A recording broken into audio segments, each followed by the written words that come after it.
Hello everyone, and welcome back to yet another video, though this one will be a little different. Today we are not going to talk about any Norse myth, story or character in particular, but rather, where do we actually get all the lore concerning Norse mythology from? First, before we delve into any specific source, let's discuss how the actual stories and folklore spread during the Viking Age.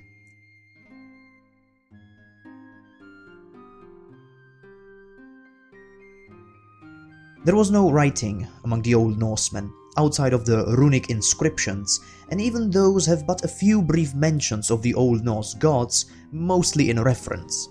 And so, any mentions that survive to this day are of no use to us other than adding small pieces to the puzzle that is Norse mythology.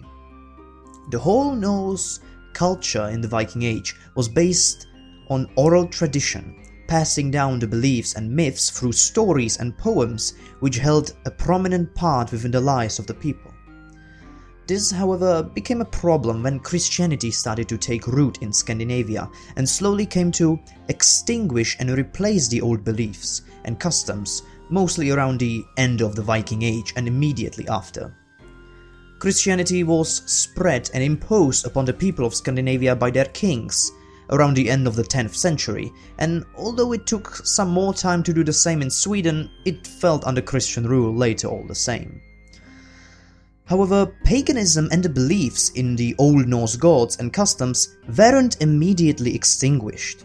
On the contrary, the Christianization of Scandinavia took over 2 centuries to be fully implemented, and so the followers of the Old Norse religion could continue in their beliefs, to some extent at least, and of course, keep making their poetry.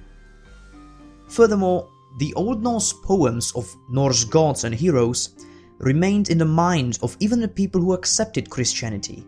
These poems and songs of old gods and heroes may not have been seen as the truth by these people, but they still enjoyed them, both as a memory of their forefathers, and more importantly, for the sheer beauty, entertainment, and captivating nature these stories contained. These traditional poems and stories survived among the people for so long that Christian scholars started to record them as valuable relics of the ways of the Old Norse ancestors.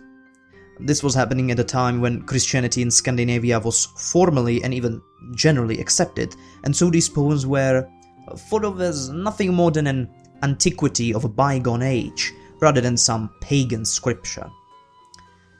However, we have no knowledge as to what happened with the pagan poetic tradition in Scandinavia after its Christianization, so let's say in the 12th century and on, for no records of it survive to this day.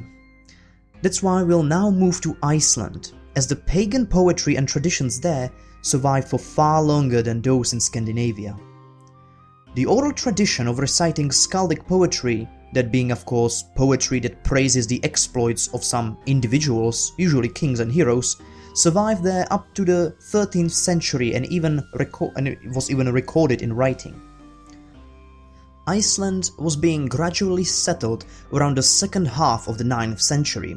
However, it became a center of large immigration at the end of the said century. At this time, King Harald Fairhair sought to unite the entirety of Norway under his rule and fought many wars against the other small kings in the area until he finally defeated their combined armies at the Battle of Hafrsfjord. After that, many Norwegians fled Scandinavia, be it from the fear of their own freedom being threatened under a feudal rule, or simply because they were the ones who were on the side that lost. Many of these Norwegians headed to Iceland, as it was settled by their countrymen fairly recently. There was no enemy to fight there, and there was more than enough land to settle without dispute. These immigrants kept the Norwegian laws and traditions from before its unified rule, most likely as a wish to keep the island from falling under the reign of a single ruler. Instead of one king, each province or region had a local assembly called a thing. The whole of Iceland had a central thing called the Althing. Things served to settle disputes and make choices concerning its province, while the Althing was used for important political and nationwide decisions. Every free man and woman was able to attend their local thing and vote upon the decisions there made. And so the ways of the Old Norsemen remained intact there for over a century. However, in the coming decades, Christianity became an ever-present force throughout Northern Europe, and that was no different for Iceland.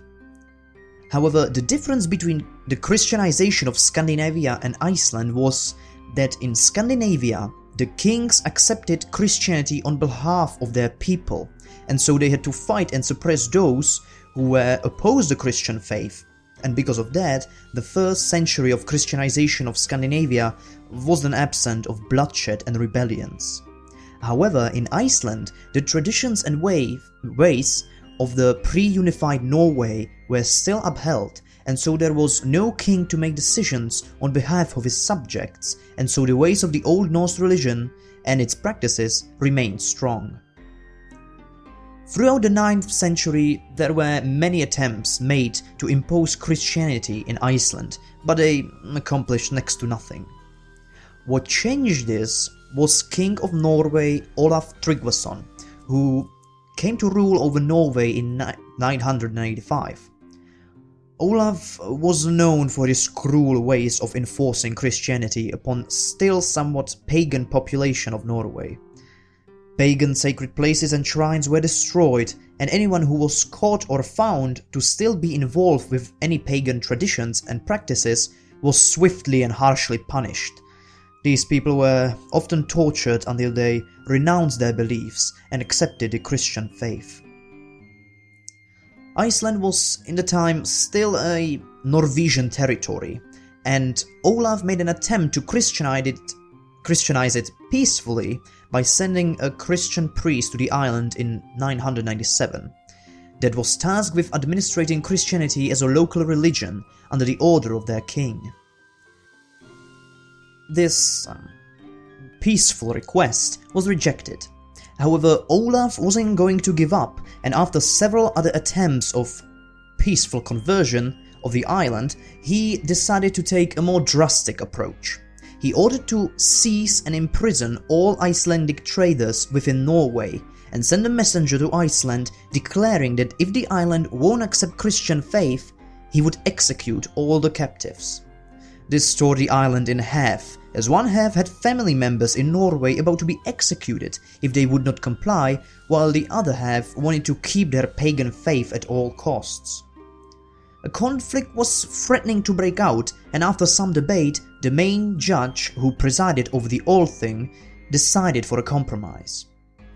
All Icelanders were to undergo baptism. However, those who wished it so were still allowed to make sacrifices and worship to their old gods, although only in the privacy of their own homes. This satisfied both sides of the argument and King Olaf as well, and so around the year 1000, Iceland accepted Christianity in a mutual public vote. This meant that in the years to come, there were no wars and conflicts or rebellions among Iceland's people, and so instead of fighting, they could focus on evolving their state and culture. As decades passed, Christianity gained in power in Iceland, and before long, the Old Norse religion completely vanished. Its stories and poems survive among the people, however, and during the 12th century, sagas of heroes and historical events started to be recorded, and during the 13th century, literature in Iceland enjoyed a grand expansion. That was the time when mythical and heroic songs of old gods and heroes started to be written down properly. Some of these stories were brought with the original settlers from Scandinavia, while others had their origins in Iceland itself.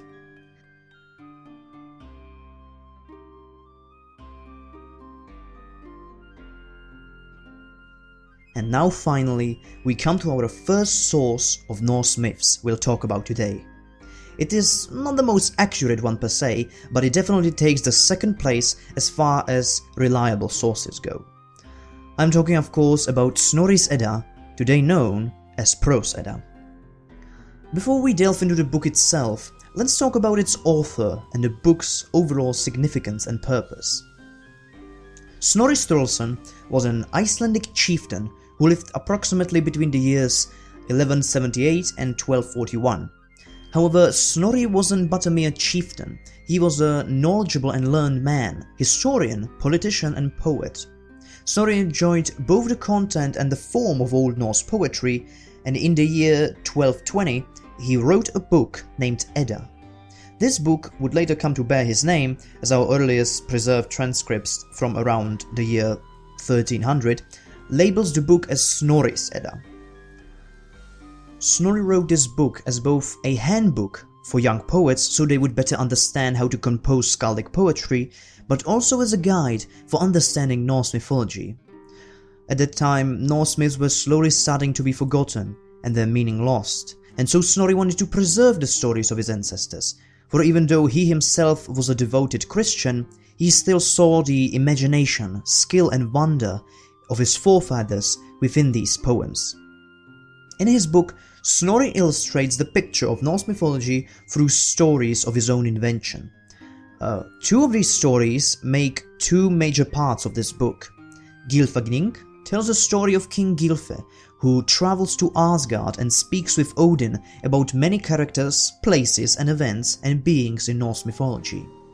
The other is very much the same in concept, as a man named Aegir travels to Asgard and speaks with Bragi, the Grand Bard of Valhalla.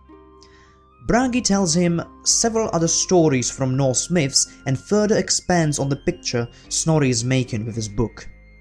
Snorri's explanation of Norse myths were therefore easy to understand, as instead of poems, he wrote stories within which characters from Norse mythology talked and described their own world as an everyday person would.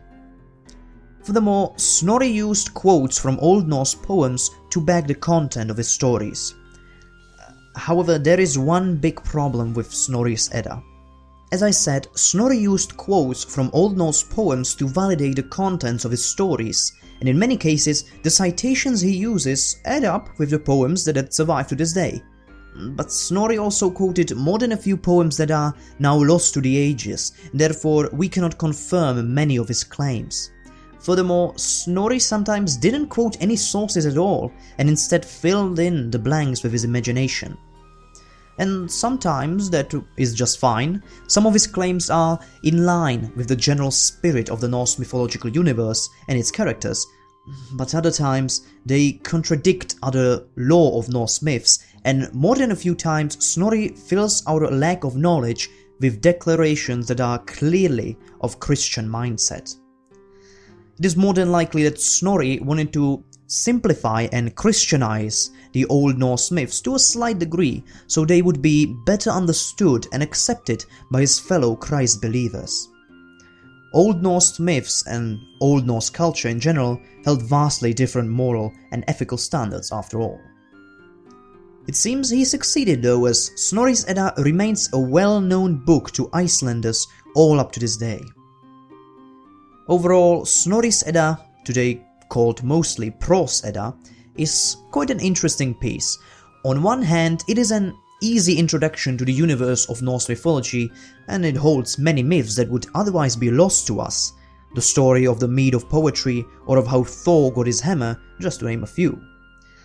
But on the other hand, it contains doubtful and debatable claims that we cannot be sure are true, and then there are of course claims that we know are downright false.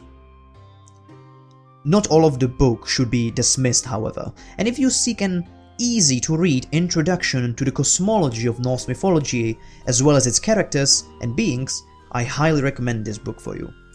Even though it has its problems, it is important to say that without Prose Edda, our understanding of Norse myths will be greatly hindered. If you want to delve into Norse mythology, this book should be an essential part of your library.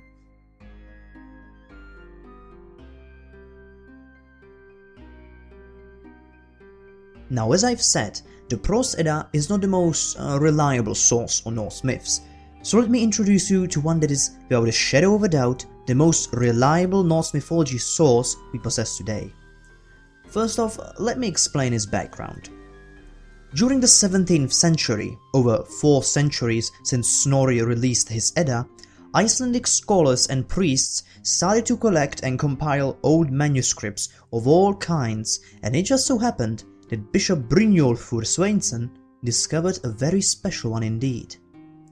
The tome he discovered was quite literally stuffed with Old Norse poems that up until that point have only been heard of in Snorri's quotations in his Edda, and some of them were completely unheard of at all.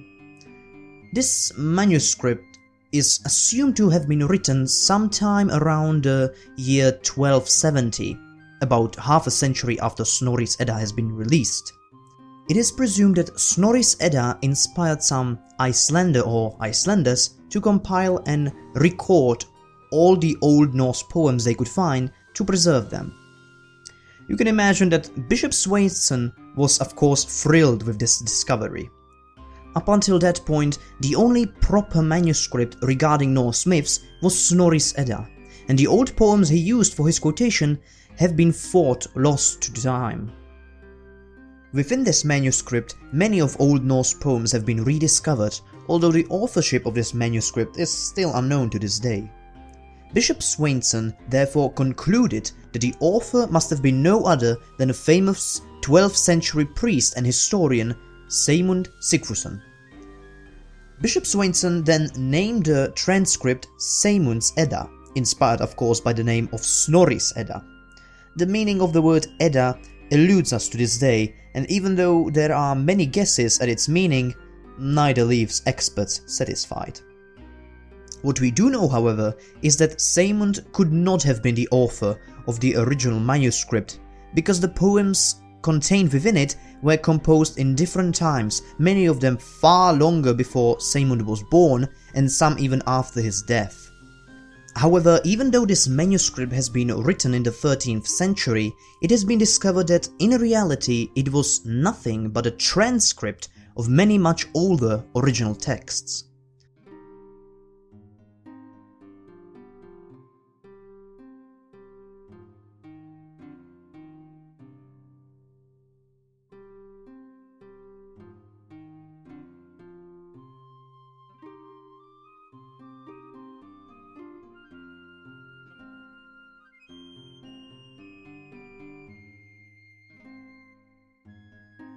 Furthermore, Bishop Sveinsson made a new transcript of the work and sent it as a gift to the Danish king at the time, Frederick III. Maybe it was in a hope that the text would achieve publicity. The tome was then added to the Royal Library in Denmark, in Copenhagen, and given name Codex Regius. Codex Regius would remain in the Royal Library until the year 1971, when it was returned back to Iceland. Okay, that would be all for the tome's background. Now let's talk about its content and properties. The disproved title Seymund's Edda is still sometimes used today, but most of the time this book is called the Poetic Edda, or sometimes the Elder Edda, given that its contents are older than those of Snorri's Edda, which is in turn sometimes called the Younger Edda. The Poetic Edda is our primary source of the knowledge of Old Norse myths, characters, beliefs, etc., but it is also full of many tales of Viking heroes and their adventures and exploits.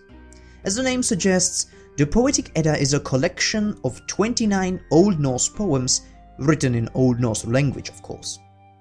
These poems are presumed to have been composed approximately between the years 800 to 1100. Many of them were brought with the first settlers to Iceland, but others were also composed in Iceland itself. Don't be mistaken, however. This book tells us but a sliver of poems that were composed by the Norse and Icelandic poems. Dr. Jackson Crawford, an Old Norse specialist and translator, fittingly describes the Poetic Edda as a best-of compilation.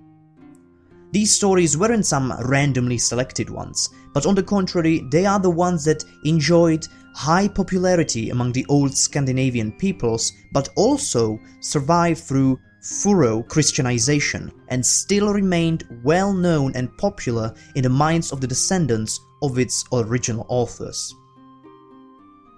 The stories contained within the Poetic Edda present a very decent picture of the universe of Norse mythology, as well as a deep look into the nature of some of its characters and beings.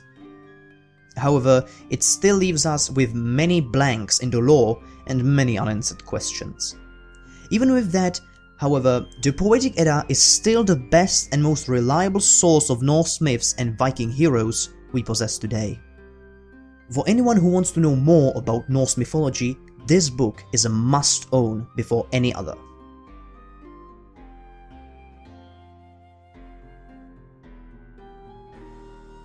Known also as family sagas, the Icelandic sagas detail the adventures and history of many Icelandic families and clans. These sagas, although based on and around real historical events, still take artistic freedom with the description of their tales, the heroes oftentimes facing mythical creatures such as dragons or partaking other such otherworldly struggles. While the main focus of the Icelandic sagas aren't Norse myths or gods, they still grant us a look into the culture and customs of pre-Christian Norse society. Many Old Norse religious traditions have been discovered thanks to these sagas. There are many Icelandic sagas, but just to name some of them, there is the saga of the Volsungs, which tells the history of the Volsung clan, its rise and eventual downfall. Its most well-known character is Sigurd, who slays the dragon named Fafnir. There is a brief description of his tale, but believe me, the saga of the Volsung is too great in volume to be summed up in but a few words. For those who watch Vikings, the TV show, you might like to know that inside the saga of the Volsung is the saga of Ragnar Lothbrok, the great Viking ruler and warlord. The TV show of course takes many liberties with the source material, but the source material itself isn't without its flaws. There is also a saga of Eric the Red, which talks a little about the Viking exploration of North America. There are of course other sagas to speak of, but that is not the purpose of this video.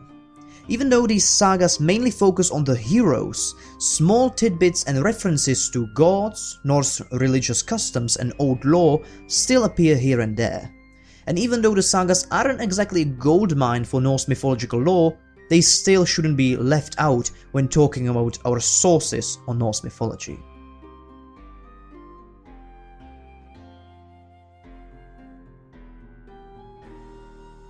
Okay, I'm quite aware that the extensive background and history behind each of the sources must have felt quite confusing. And that's because it is. But for those that may have felt lost or disoriented, I will quickly and briefly summarize each of the sources I mentioned. The Poetic Edda is our best source of Norse mythological lore. It consists of 29 core poems about Old Norse gods and heroes, although individual translations of this book may add a few extra poems from other sources based on the translation. The age of these individual poems ranges from 9th century to 12th century, and they are work of many authors. Around the year 1270 in Iceland, there was made a transcript of 29 most popular poems about Norse gods and heroes into a single compilation, and this is the compilation today known as the Poetic Edda or the Elder Edda. The Prose Edda, also known as Snorri's Edda or the Younger Edda, is a work of an Icelandic chieftain, scholar and politician named Snorri Sturluson. It contains an introduction to Norse myths and characters as well as to the making of skaldic poetry. Snorri wrote his Edda as a handbook for young poets and as a simple guide to the lore of Norse mythology. Even though Snorri used Old Norse poems for reference, his book still contains many inconsistencies with some of the source material. It has played a big part in helping us understand the Norse myths, however, and preserving several myths that would otherwise be lost to us. The Prose Edda remains an important part of our Norse mythological sources. The Icelandic sagas are a great source of legendary adventures of famous Viking heroes, and while the main focus of the sagas is on the human heroes, we can still find references to Norse gods, traditions and customs within these tales. There are of course other sources that offer us a look into Norse mythology, however today we've talked about the main ones, and I think their background was quite extensive and confusing to be enough for one video. There are more sources to discuss however, some so bizarre and confusing that I think they need a video of their own. But this would be all for today, and I bid you all farewell, until next time.